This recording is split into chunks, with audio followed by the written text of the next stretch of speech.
Ang mga taga-suporta tulad mo ay tumutulong sa aming layunin na palaganapin ang kamalayan tungkol sa kalusugan ng isip at psikolohiya. Tinutulungan mo kaming gawing mas accessible ang psikolohiya at kalusugan ng isip para sa lahat. Kaya, salamat sa iyong suporta.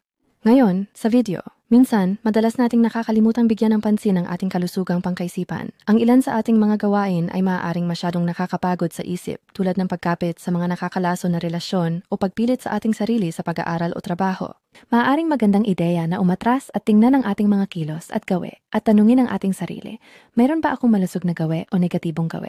Sigurado akong lahat tayo ay may negatibong gawe, pero ngayon ay oras na para simulan ang pag-incorporate ng ilang mga gawe na kapakipakinabang sa isip sa ating mga gawain, sa pag-asang makabuo tayo ng bagong gawe, isang mabuting gawe sa pagkakataong ito.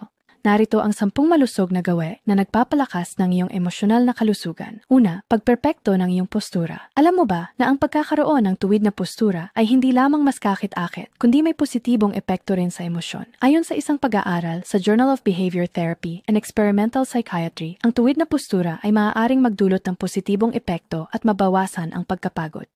Nakayuko ka ba habang pinapanood mo ang video na ito? Panahon na para umupo ng tuwid. Ang mga konklusyon ng paunang pag-aaral ay nagmungkahi na ang pag-upo ng tuwid ay maaaring magpataas ng positibong damdamin, magpababa ng pagkapagod at mabawasan ang pagtuon sa sarili sa mga taong may banayad hanggang katamtamang depresyon. Pangalawa, matutong kilalanin ang iyong nararamdaman.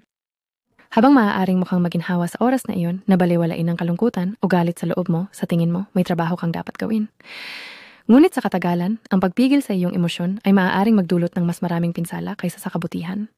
Kahit na sinasadya mong supili ng iyong emosyon, hindi ibig sabihin na mawawala ito. Sa halip, naiipon ito. Dapat mong ipahayag ang mga emosyon tulad ng kalungkutan, galit o pagkabalisa sa isang taong pinagkakatiwalaan mo. Isipin mo na lang kung ano ang maaaring mangyari kung hindi mo pahintulutan ang iyong sarili na ilabas ang isang emosyon tulad ng galit at sa halip ay hayaang maipon ito.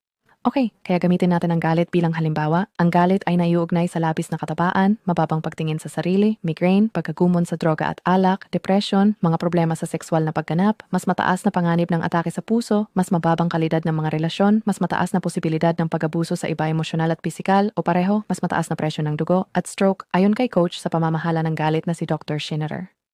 Naku, parang isa yan sa mga sobrang OA na ad sa TV. Hindi na, salamat. Panahon na para ipahayag ang sarili. Sa isang malusog na paraan, syempre.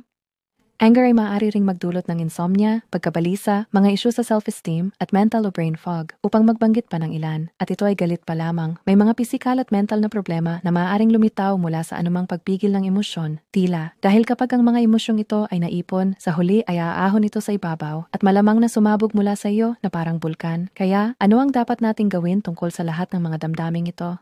Ayon kay coach ng galit na si Schinnerer, isang paraan upang masira ang siklo ay nagsisimula sa pagiging mapanu